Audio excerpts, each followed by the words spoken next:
Pardon me.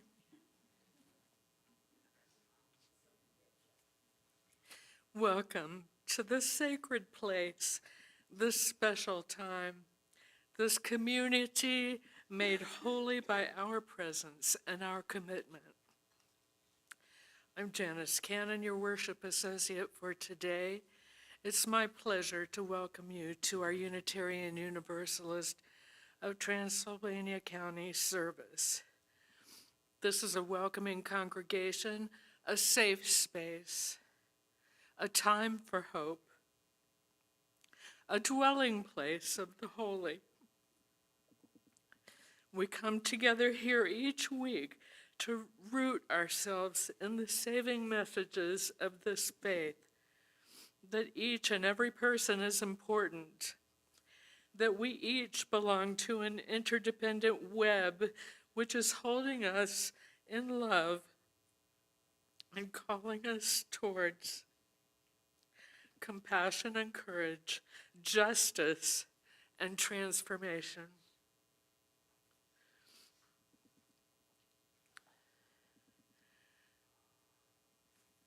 For announcements, there's going to be an MLK celebration on January 20th at the Bethel A Baptist Church here in Brevard, and it's at 6 p.m. if any of you would like to attend. Are there other announcements that I have? Okay, I always look to you for that. Our speaker today is Judith Moore, a member of UUTC who has taken Carol Flake's sermon writing class this past year. Judith has spent her life as a spiritual explorer, a mother and a grandmother, psychotherapist, entrepreneur, photographer, and a whole bunch of other things.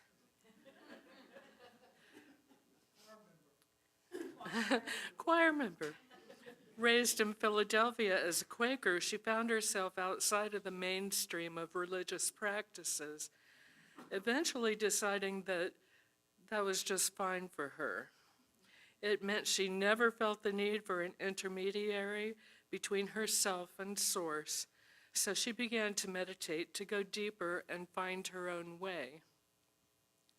Judith moved to Brevard in October 2022, where she has found community here at UU, for which she is enormously grateful.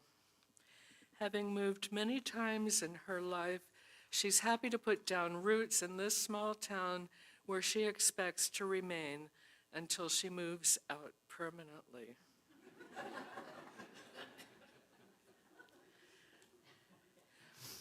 Let's take a moment to greet each other, remaining seated, please.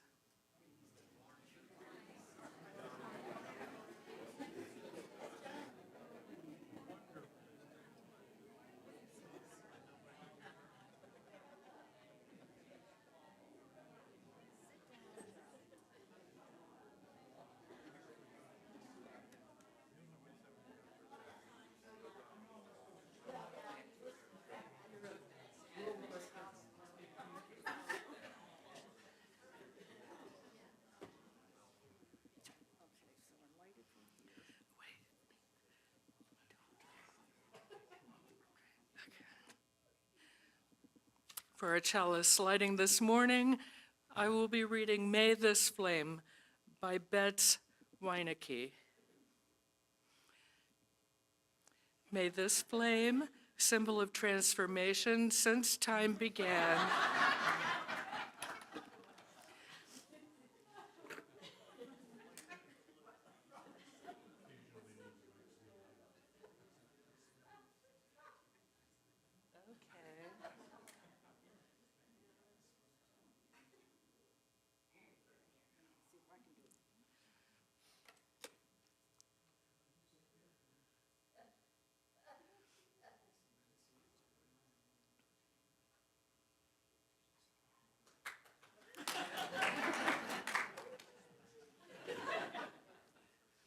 may this flame, symbol of transformation since time began, blow it out.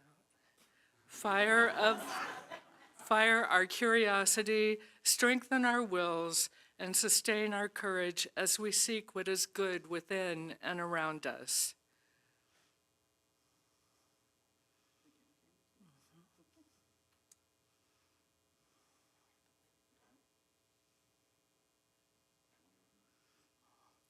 This is our special time to lift up in lights the things we have brought into this space in our hearts.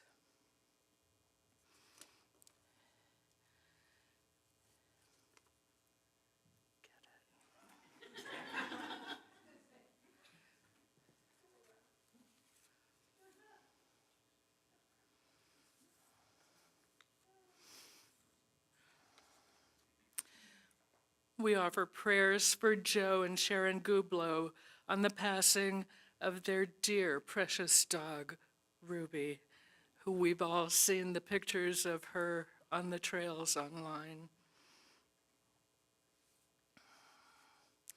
We light a candle for Willow Austin, John's granddaughter. She's scheduled for gallbladder surgery either this morning or Monday morning.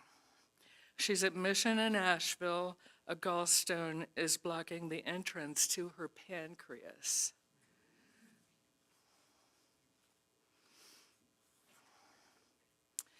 This is from somebody I don't know, so please raise your hand so that we can offer you this. A joy, because tomorrow, January 20th, I will have completed 72 trips around the sun. I'll celebrate with MLK and the OSU Buckeyes, who will win the national championship. Here we go.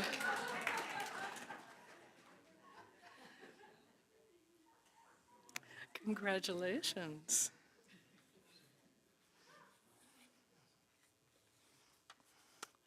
We light a candle for the unity and perseverance that you use and others will need to stand up against the bad actors who will be running our country with lies and cruel intentions for the next 4 years.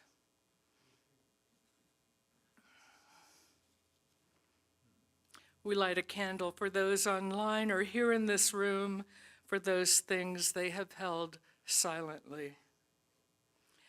May we remember that the sharing we do here today, in or out of the church, help us to weave together the fabric of community.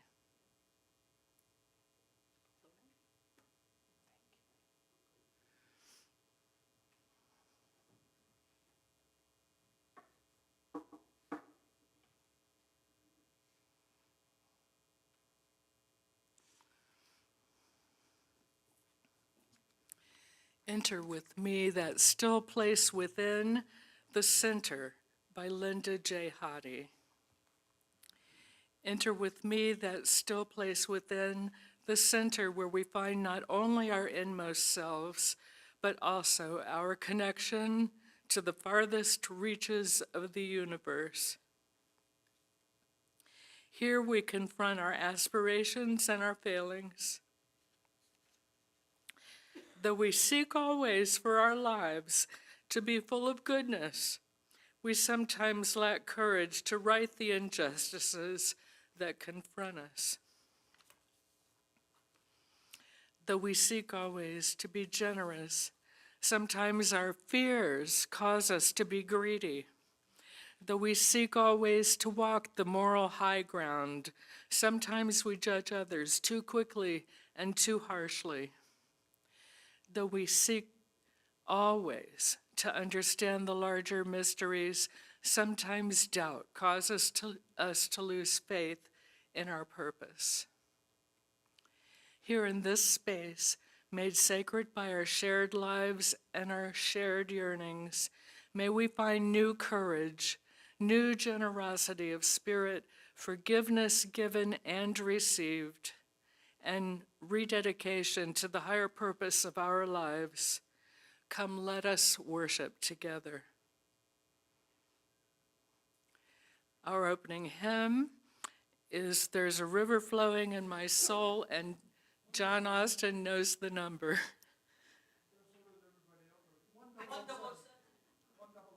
1007 if you're using a hymn book. Please stand as you will.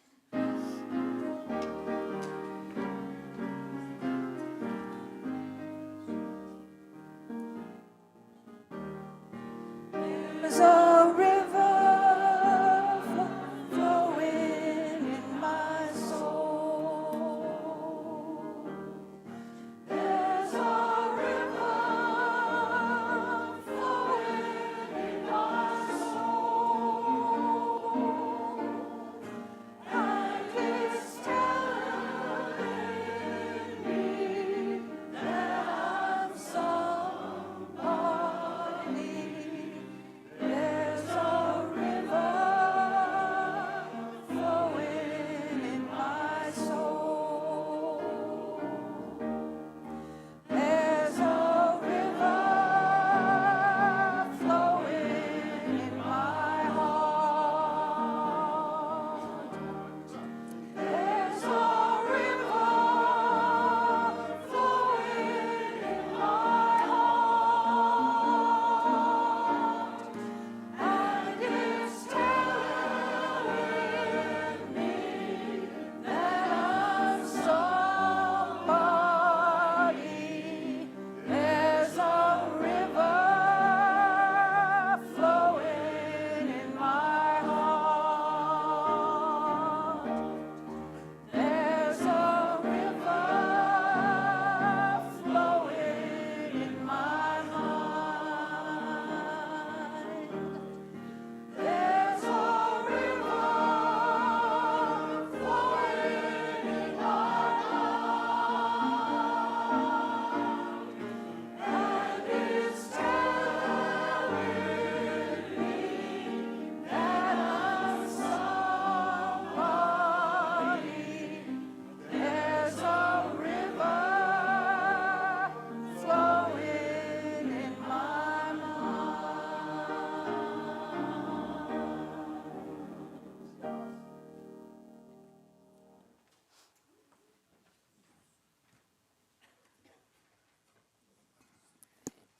Good morning, everyone. Today, for our words of wisdom, we're going to be using the words of Martin Luther King Jr., his I Have a Dream speech. In this beautiful book, it's his words, and it's the paintings of Kadir Nelson, which are very beautiful. And for the theme of this month, we're working on our story, the practice of our story, and what we tell about ourselves, about what's happening in life, what's happening in our community, and where we're going. And a lot of different stories are being told now about who we are as a people. So let's look back to the words of Martin Luther King Jr. about who we can be and who we can become. I have a dream.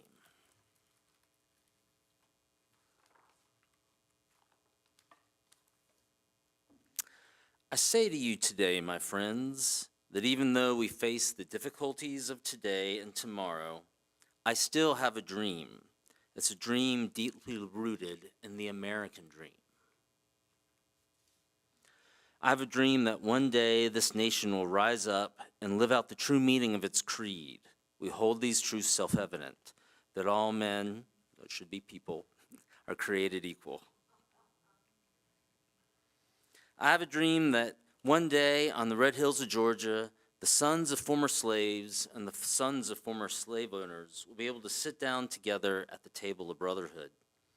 I have a dream that one day even the state of Mississippi, a state sweltering with the heat of injustice, sweltering with the heat of oppression, will be transformed into an oasis of freedom and justice. I have a dream that my 4 little children will one day live in a nation where they will not be judged by the color of their skin, but by the content of their character. I have a dream today.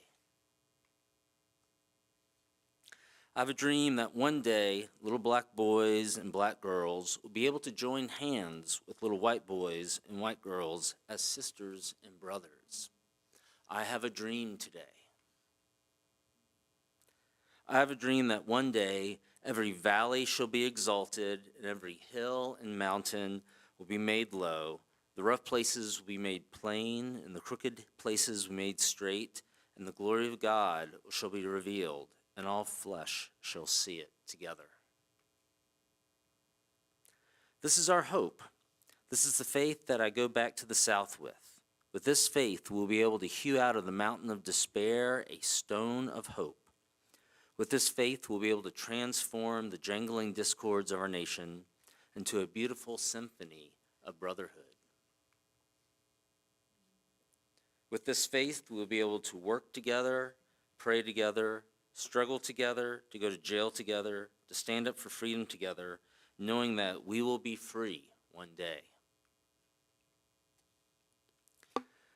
This will be the day that when all God's children will be able to sing with new meaning, "My country, 'tis of thee, sweet land of liberty, of thee I sing. Land where my fathers died, land of the pilgrim's pride, from every mountainside, let freedom ring." And if America is to be a great nation, this must be true. So let freedom ring from the prodigious hilltops of New Hampshire. Let freedom ring from the mighty mountains of New York. Let freedom ring from the heightened Alleghenies of Pennsylvania. Let freedom ring from the snow-capped Rockies of Colorado. Let freedom ring from the curvaceous slopes of California. But not only that, let freedom ring from Stone Mountain, Georgia. Let freedom ring from Lookout Mountain, Tennessee. Let freedom ring from every hill and molehill of Mississippi. From every mountainside, let freedom ring. And when this happens, when we all allow freedom to ring, and we let it ring from every village and every hamlet, from every state and every city, we will to speed up that day when all God's children, black men, white men, Jews and Gentiles, Protestants and Catholics, will be able to join hands and sing the words of the old Negro spiritual. Free at last, free at last. Thank God Almighty, we are free at last.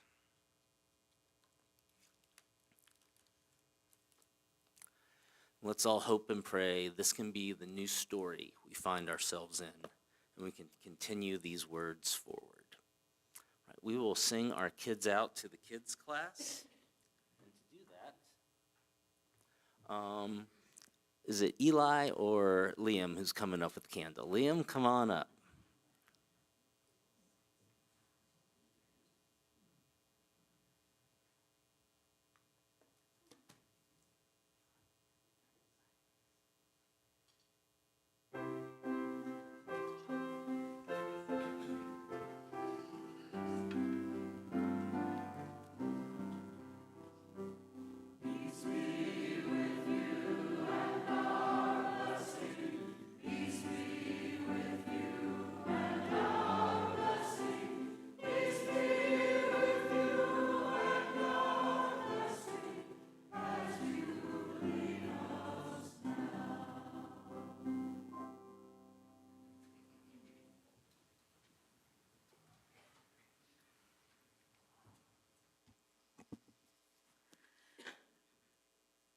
The offering that we take each Sunday isn't just a stale habit.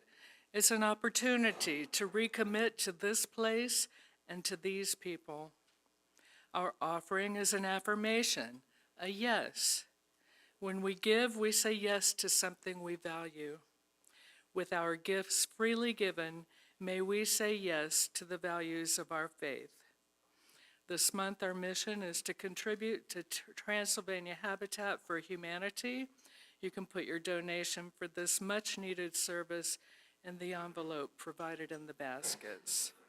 Our ushers will now take the offering.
Thank you, Jane.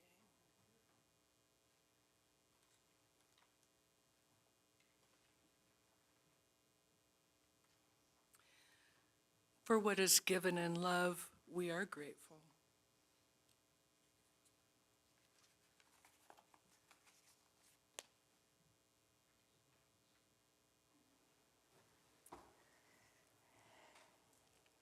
Oops.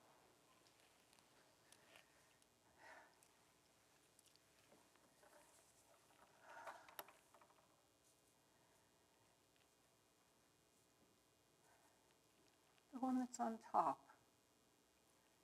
the candle, is a candle for unity and perseverance for all of us.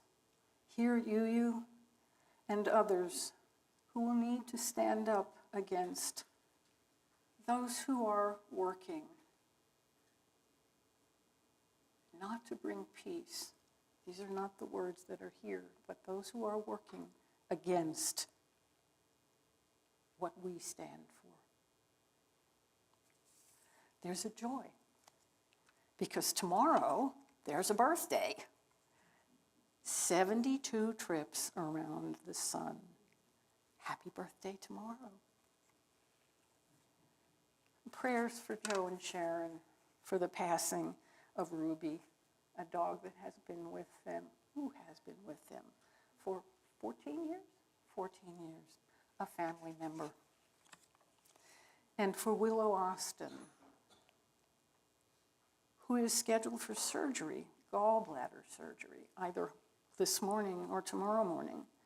She's at Mission in Asheville, having a gallbladder removed at a young age. May she prevail and heal well.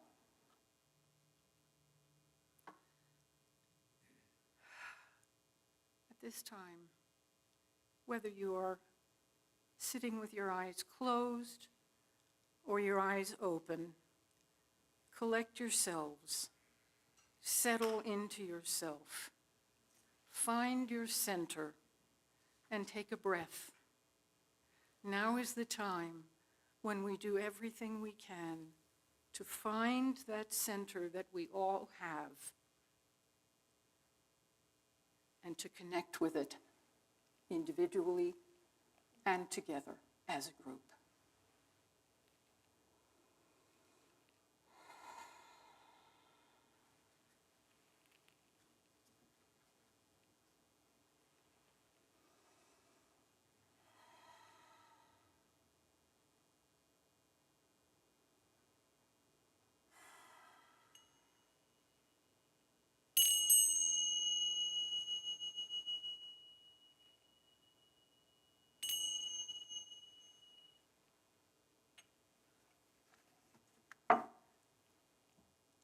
Choir next.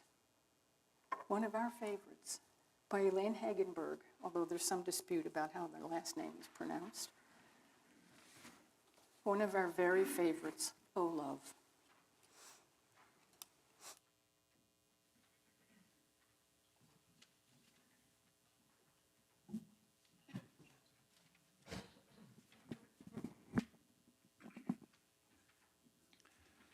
So on Friday, day before yesterday, I was sitting there in the bakery, just a picking and a grinning with my 3 buds. We are there every Friday morning, by the way. Make a little commercial here. 10:30 to 1, and they have wonderful food. But then Kimberly and Willow walked in, and I pushed my stand aside and walked up over to her, and Kimberly told me later they had just finished a doctor's appointment, and Kimberly said, when we came out from the doctor's appointment, Willow said, "I want to see my grandfather." Whoo, I've got your disease.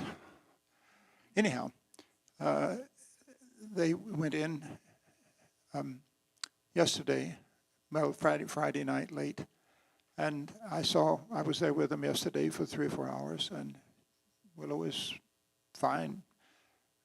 Whatever fear she may have is well hidden. Nurses coming in and doing this, that, and the other, but only clear liquids and none after midnight. And I'll hear sometime this morning what's going on. In the meantime, our community here at UUTC is built on one word, which I think we all aspire to, and that is love. And that's the name of the anthem we're going to sing, "Oh Love." We've sung it many times here. The choir sang it 2 years ago, approximately, at the service we held for my wife. And we're going to sing it again for you this morning and hope that you love it as much as we do. "Oh Love" by Elaine, either Hagenberg or Hagenberg, not sure which.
Oh, thanks. Ooh. Good morning. When I first... No, I'm using the lavalier. It's fine. A little tutoring in here. When I first was assigned this date, I couldn't figure out what I was going to say. This is a pretty important day, and tomorrow, being MLK's birthday, somehow feels so very appropriate for us right here and now to keep in mind with what's happening. Stay focused on that.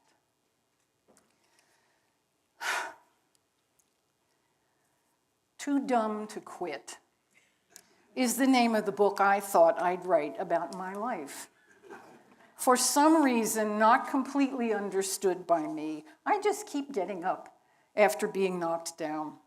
Sometimes it takes me a while to get my mojo back, but it's always there waiting for me when I'm ready to return, smiling, "Hey, welcome back. Missed you." But somehow, given all the recent events, storms both literal and emotional, it feels like I really need my mojo even more, and to share what I've learned that keeps me going. In the times when I've been down and felt like a total failure, I've thought of my life as Joseph Campbell wrote in his book, The Hero with a Thousand Faces. Campbell used the Odysseus myth as a metaphor for our hero's journey, that more ordinary hero's journey. But the fact that it's ordinary doesn't make it any less meaningful for us as individuals. It's the journey itself that's important, and what we take with us from that journey that oftentimes, not until much later, provides us with the lesson, the golden fleece, that will help enhance our lives. You, me, we are all the heroes of our stories. Never, ever forget that. Even when you're most down and feeling like the biggest failure in the world, in your life, in my life, in the life of all of us, we are still the heroes of our stories. Pema Chodron, a Buddhist nun and one of the most compassionate teachers I have ever encountered, spoke to a graduating class at the Naropa Institute in Boulder, Colorado. She titled her talk using a quote from the playwright Samuel Beckett: "Ever tried, ever failed, no matter. Try again, fail better."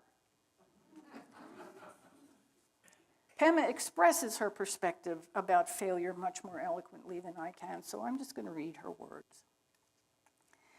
Fail better means you begin to have the ability to hold the rawness of vulnerability in your heart and see it as your connection with other human beings and as part of your humanness.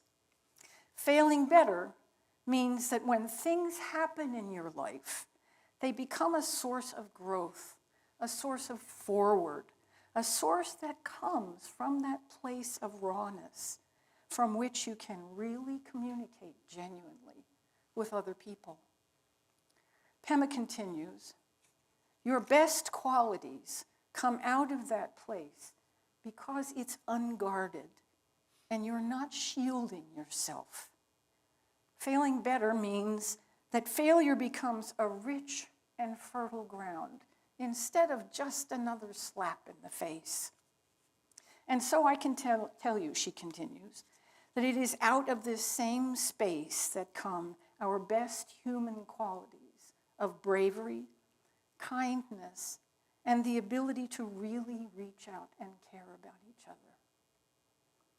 The question is, are you going to grow, or are you going to just stay as you are out of fear and waste your precious human life by status quoing instead of being willing to break the sound barrier break the glass ceiling, or whatever it is in your own life, are you willing to go forward?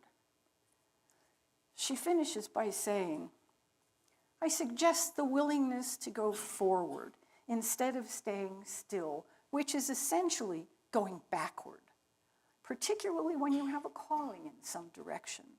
That calling needs to be answered. And it's not necessarily going to work out the way you want it to work out. But it is taking you forward. And you are leaving the nest.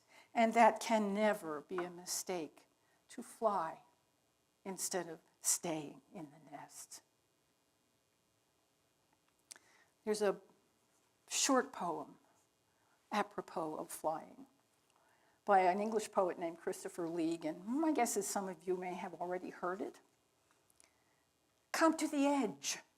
We might fall. Come to the edge. It's too high. Come to the edge. And they came, and he pushed them, and they flew.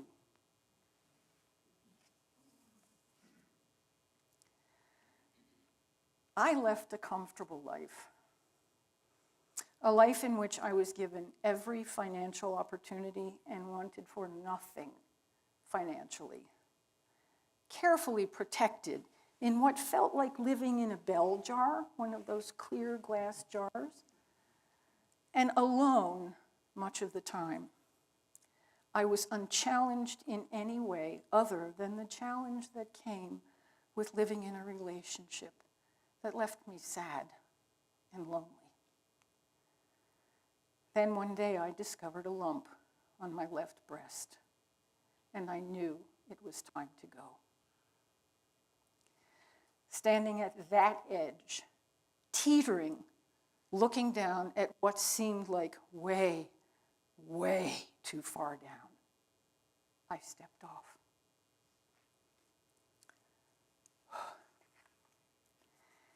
As a lifetime risk taker, I have, for as long as I can remember, put myself out there, whatever out there was. I was excruciatingly shy as a child. I was so shy, I was afraid to pick up a telephone when it rang. But somehow, I knew I wanted to be different. I knew I wanted to be fearless. So I've spent my life pushing my boundaries and finding ways to challenge myself. There was something about the wildness of standing at the edge, of daring myself to try, and being willing to suffer through whatever bumps, be they physical or emotional, that might happen. And I learned to be careful, even in taking risks. I did whatever possible to minimize potential damage. And it helped, sometimes. Many are afraid to take risks. What's that fear about?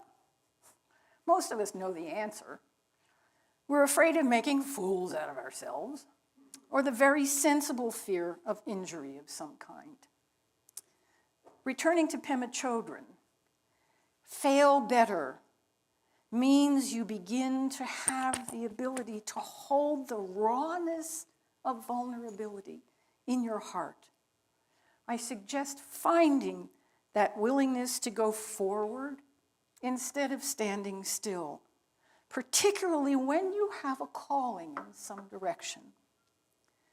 Pema didn't call it this, but I call it the willingness to dare, to try instead of being afraid, in spite of being afraid. I've had a private pilot's license since the late 70s, a time when only 11% of pilots were women. And believe me, that was interesting. I learned to fly a sport biplane and do aerobatics, roaring with laughter when I'd put the plane in a spin or looped it so I was upside down and gravity-free for just the briefest of moments before returning to level flight and upright. And that was fun. And years ago, on a trip to Aspen, I decided I wanted to learn how to paraglide, to fly without an airplane. I had often watched people in beautifully colored parachutes lifting off the side of Aspen Mountain in the western sun and was entranced by the idea of being one of them. The notion of launching myself off the side of the mountain thrilled and terrified me. So, of course, I signed up.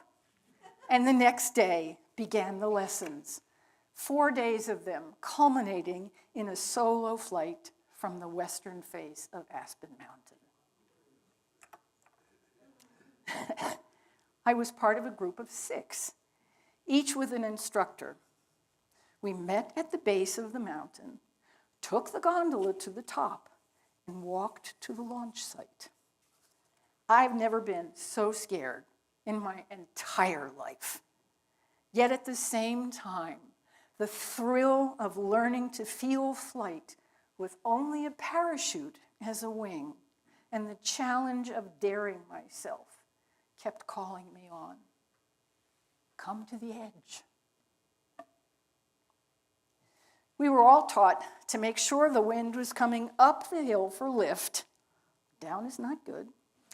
To lay out the chute, making sure the lines were all straight, and instructed in the way we were to launch, which is basically running to the edge of the mountain like a devil is chasing you, until your chute inflates and you're flying, theoretically before you get to that edge.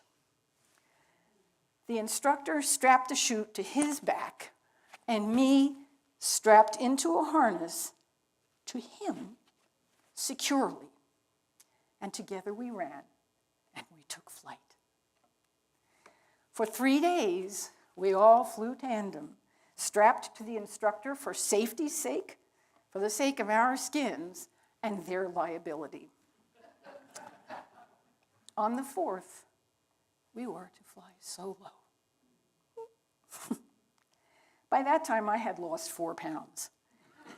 Abject terror ensured I could not keep anything inside me.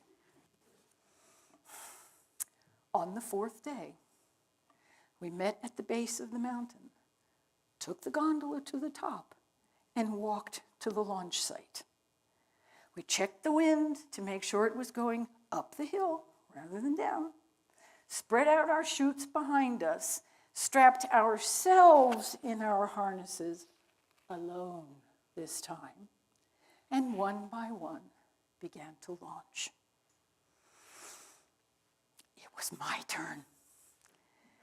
With the lines in my hands and the chute carefully spread out behind me, terrified, I began to run. Now, some of you may know I am not a religious person, and having been raised as a Quaker, I can only say that I'm marginally Christian. However, as I ran, out of my mouth came, "Stay with me, Jesus!" That was the general response to everybody around. As I ran, my chute began to inflate, rising over my head. I came to the edge of the mountain, and I cleared it, airborne, screaming with delight. I was flying.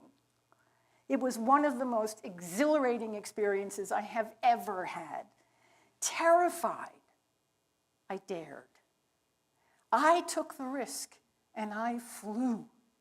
And on that day, I was one of those beautifully colored parachutes lifting off the side of Aspen Mountain in the late afternoon sun. Come to the edge.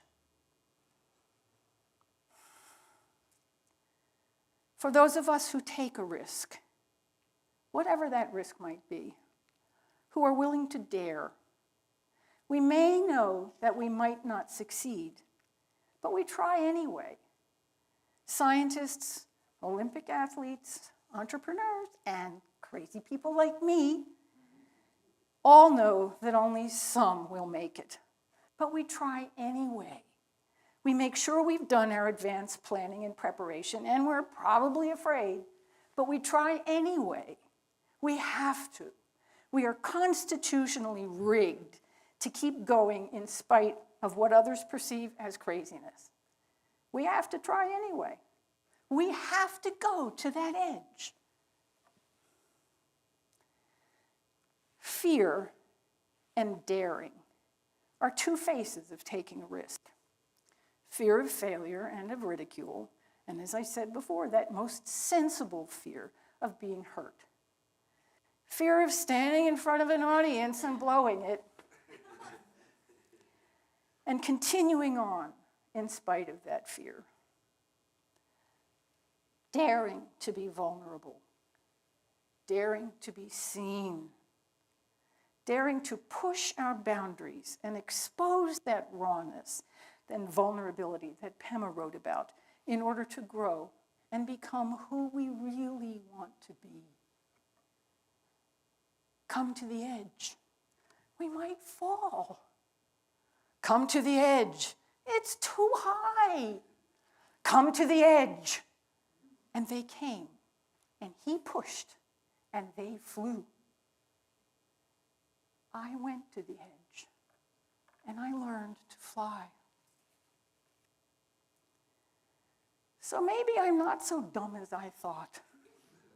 I've learned much over the course of my life, and I can actually now say, I'm grateful for those lessons, because they are my gifts to use in service to others. It is my belief that though I'm no longer young, it's not too late to continue to challenge myself, to dare, and to find whatever new edge may be calling. Maybe it's not a physically risky edge like paragliding off the side of Aspen Mountain. Maybe it's not financially risky like starting another business. Maybe this time it's an edge that means if I don't take flight, at least I won't fall too far. And maybe I won't fall at all. Several years ago, I found these words from Teddy Roosevelt. The pronouns used were of that time, so please keep that in mind as I read. It is not the critic who counts, not the man who points out how the strong man stumbles or where the doer of deeds could have done better.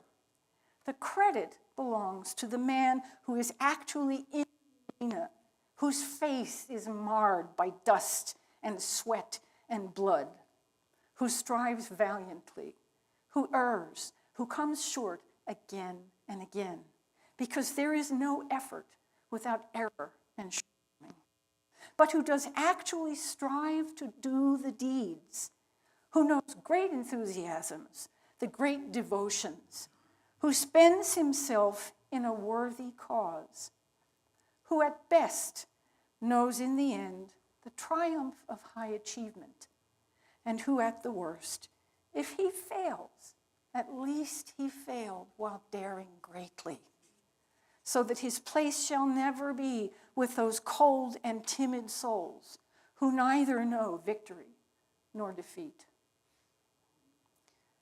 Roosevelt believed we should not be judged by what we achieve, but by what we do.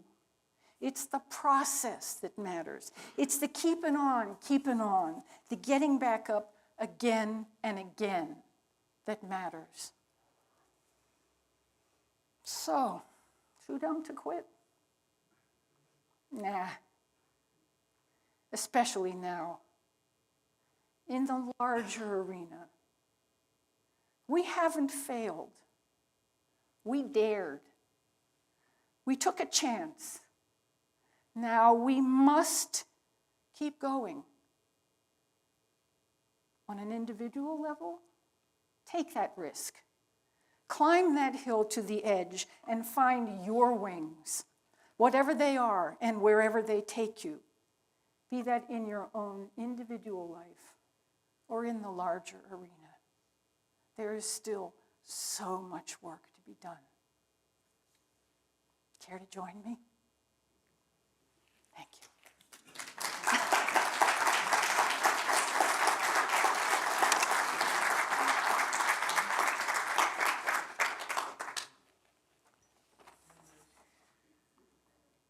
Oh, oops, No, we got to hit.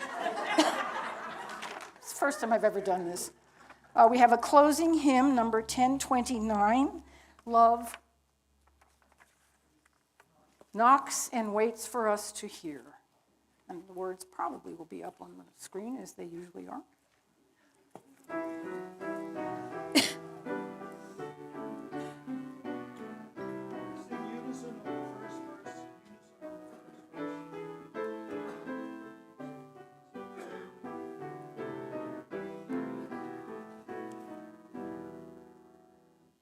Love knocks and waits for us to hear, to open and invite. Love longs to quiet every fear and seeks to set things right. Love offers life in spite of foes who threaten and condemn. Embracing enemies of those, the second smile with them. Love comes to heal the broken heart, to ease the troubled mind. Without a word, love bids us start to ask and seek and find. Love knocks and enters at the sound of welcome from within. Love seeks and dances all around and feels new life begin.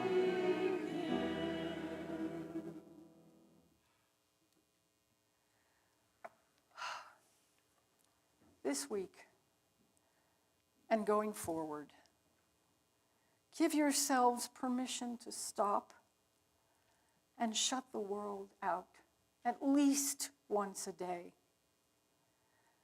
Create an island of calm for yourselves in this sea of chaos that we are surrounded in.